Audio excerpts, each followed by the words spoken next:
अपनी मेहनत की कमाई। कृष्णापुर नामक गांव में धर्म नाम का एक किसान रहता था। वह बहुत ही मेहनती था। सब्र और धीरज से अपनी खेत में खेती का फसल उगाकर जल्द ही अमीर बन गया। इतनी कमाई करने के बावजूद बिना किसी घमंड के गांव में ही रहकर लोगों की भलाई करता था। धर्म का इकलौता बेटा था शिव। बचपन से ही अपनी माँ के लाड़ प्यार से वह बहुत आवारा बन गया था। पैसे बर्बाद करता था। उसे पढ़ना तो नहीं था, पर ऐसे ही आवारे दोस्तों की आदत पड़ गई। बेटे के बारे में सोचता हुआ धर्म परेशान होता था। बहुत सोचकर एक दिन अपने बेटे को बुलाकर कहा, देख शिव, मेरी सारी संपत्ति तेरी है, लेकिन इसे तू संभाल पाएगा कि नहीं पता नहीं। पैसे कमाने वालों को ही उन्हें खर्च करने का अधिकार है, तो तू भी पैसे कमाकर सिद्ध कर दे, तुरंत पूरा तेरे नाम कर दूंगा। संपत्ति के लालच में खुश होकर पिताजी की शर्त को शिव ने मान लिया। इसे कभी भी मेहनत करना ना जाने वाला पैसे कैसे कमाएगा। पहले दिन माँ से 20 सिक्के लेकर बोलते हुए पिताजी को दिया और तुरंत धर्म ने उस पैसे को ले जाकर कुएं में फेंक दिए। उसकी कमाई कम होने के कारण ही पिताजी ने ऐसे फेंक दिया होगा करके सोचा शिव। दूसरे दिन दोस्तों के पास जाकर और ज्यादा उधार लिया। ये लो मेरा दूसरा कमाई 50 सिक्के, बोलते हुए गर्व के साथ पिताजी को दिया, लेकिन तब भी पैसे को ले जाकर धर्म ने कुएं में फेंक दिए। ऐसे हर रोज हर किसी से पैसे लाकर शिव पिताजी को देता और उन्हें पिताजी कुएं में फेंक देते। शिव दिखते ही कहीं पैसे ना मांग ले करके पहचान वाले बच के निकल जाते। अब उसे खुद मेहनत करके पैसे कमाने की जरूरत पड़ गई। उसी दिन काम ढूंढते हुए शिव चल पड़ा। ऐसे आवारों को काम कौन देगा।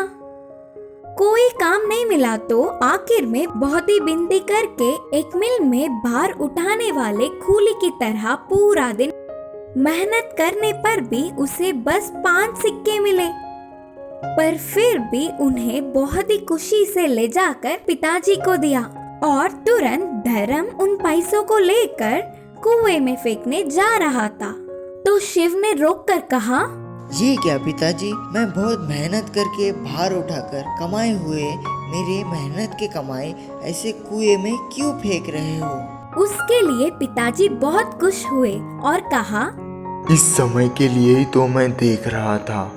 देखा, अब तक पैसों को कुएं में डालते वक्त ना रोकने वाला तूने आज परेशान हुआ। इसका मतलब ये सच में तुम्हारी मेहनत की कमाई है। मेरी मेहनत की कमाई को तेरी आवारापन से नष्ट करने पर सोचो मुझे कितनी तकलीफ हुई होगी। ये तुझे समझाने के लिए ही ऐसा कहा। पैसों को खर्च करना बहुत ही आसान है, उसी तरह पैसों को कमाना भी बहुत मुश्किल है। ये बात तूने अभी समझ ली होगी। इससे अपनी गलती जानने वाला शिव तब से पिताजी के मेहनत में साथ देता हुआ गांव में हर किसी की मुश्किल में मदद करके अच्छा नाम कमाया। इस कहानी की सीख है कि अपनी मेहनत की कमाई बहुत कीमती होती है। बूढ़ी अम्मा और पैसों की थैली। एक बार एक गांव के 3 दोस्त शहर से कारोबार करके उनका सारा पैसा एक थैली में डालकर वापस गांव आ रहे थे। उनके रास्ते में एक जंगल आता था और रास्ते में उन्हें कुछ छोटे छोटे गांव भी मिलते थे। वो तीनों पैदल चलकर गांव वापस आ रहे थे। अभी आधा रास्ता ही हुआ था कि शाम हो गई थी। उनके पास इतने सारे पैसे थे, वो उस पैसों को अपने पास रखकर अपनी जान जोखिम में नहीं डालना चाहते थे। उन्होंने सोचा कि वो पैसों की थैली किसी के घर में रखा देंगे और खुद पेड़ के नीचे आराम कर लेंगे। उन्होंने देखा कि पेड़ के आगे एक छोटा सा घर था। वो घर के पास जाकर आवाजें लगाने लगे। उस घर में से एक बूढ़ी अम्मा बाहर आई। बूढ़ी अम्मा को सारा हाल सुना दिया और पैसों की थैली उन्हें दे दी। अम्मा, ये बात ध्यान में रखो, अगर हम तीनों एक साथ आए और थैली मांगे तो ही थैली देना। ठीक है बेटा, मैं इस थैली को बहुत संभाल कर रखूंगी। अब वो चिंता मुक्त होकर पेड़ के नीचे आराम करने लगे। अगले दिन सुबह तीनों उठ गए और तीसरे दोस्त से कहा कि वो जाकर थैली ले आए। अम्मा, वो थैली मुझे दे दो, अब हम जा रहे हैं। पर अम्मा को पहले दोस्त की बात याद थी। बेटा, तुम्हारे और दोनों साथी कहाँ हैं? वो देखो अम्मा, वहाँ पेड़ के नीचे बैठे हैं। वो जोर जोर से उनसे थैली देने के लिए पूछने लगी। उन दोनों ने ठीक है कह दिया। तभी थैली लेकर तीसरे दोस्त को दे दिया। जैसे ही उसने थैली ले ली, वो चुपचाप वहाँ से भाग गया। बाकी दो दोस्त अभी भी पेड़ के नीचे बैठकर अपने दोस्त का इंतजार कर रहे थे। बहुत देर हो चुकी थी, वो अभी तक नहीं आया। वो तीसरे दोस्त को सारे गांव में ढूंढने लगे। वो समझ चुके थे कि उनका दोस्त उन्हें धोखा दे चुका था। वो दोनों अब वापस बूढ़ी अम्मा के पास आए। मैंने कहा था ना आपसे कि अगर हम तीनों आपके पास आए तो ही थैली देना। फिर जब वो अकेला आया तो उसे थैली क्यों दी? वो बूढ़ी अम्मा बहुत परेशान हो गई। किसी की मदद करने से उस पर ही मुसीबत आ जाएगी, ये बात का अंदाजा नहीं था उसे। इतने पैसे वो कहाँ से लाएगी, ये सोचकर वो सर पकड़ के रोने लगी। कुछ देर बाद ये बात पंचायत तक पहुँच गई। पंचायत के मुखिया को उन्होंने सारी कहानी सुना दी। मुखिया ने मुसाफिरों की बात भी सुनी और बूढ़ी अम्मा की बात भी सुनी।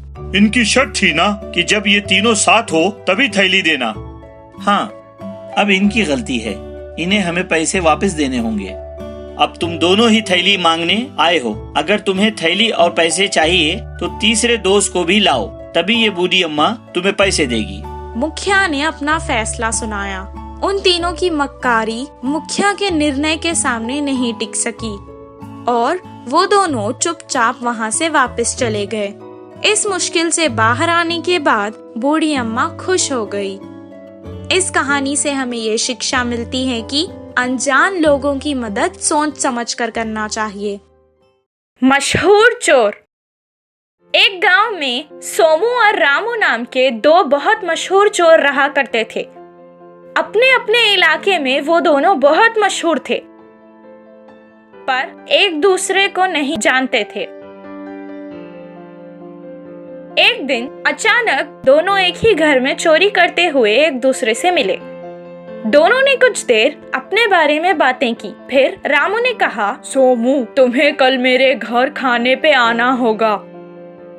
सोमू को उसके बारे में और मालूम करना था, इसीलिए उसने कहा, रामू, मैं जरूर आऊंगा। अगले दिन जैसा उसने कहा था, वो रामू के घर खाने आया। रामू ने सोमू को सोने की थाली में खाना परोसा। सोमू का सारा ध्यान खाने पर नहीं, पर उसके सोने की थाली पर था।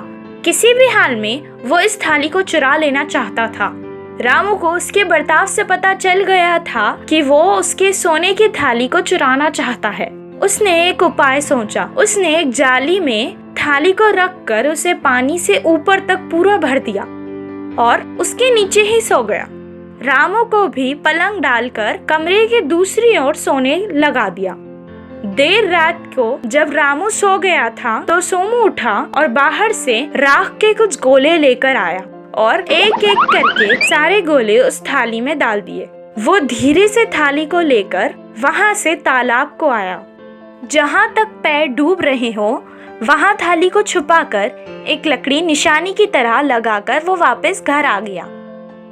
रामू के घर वापस आकर वो सो गया, जैसे उसे कुछ पता ही नहीं था। रामू की जब आंख खुली तो उसने थाली को गायब देखा। उसने सोचा कि वो सोमू का ही काम होगा। उसने देखा कि सोमू तो सो रहा है, लेकिन उसने देखा कि उसकी धोती तो गीली थी। वो समझ गया और तुरंत तालाब गया। उसने उस निशानी का प्रयोग करके थाली निकाल ली। शाम में जब वो भोजन के लिए बैठा तो रामू ने फिर से सोने की थाली में खाना परोसा। तब सोमू ने कहा, क्या तुम्हारे पास ऐसी 2 थालियां हैं? तब रामू ने जवाब दिया, नहीं, एक ही है। सुबह में भी तो इसी थाली में परोसा था। सोमू समझ गया कि एक चोर की चोरी दूसरा चोर ही पकड़ सकता है, और वो दोनों मुस्कुराकर चुप हो गए।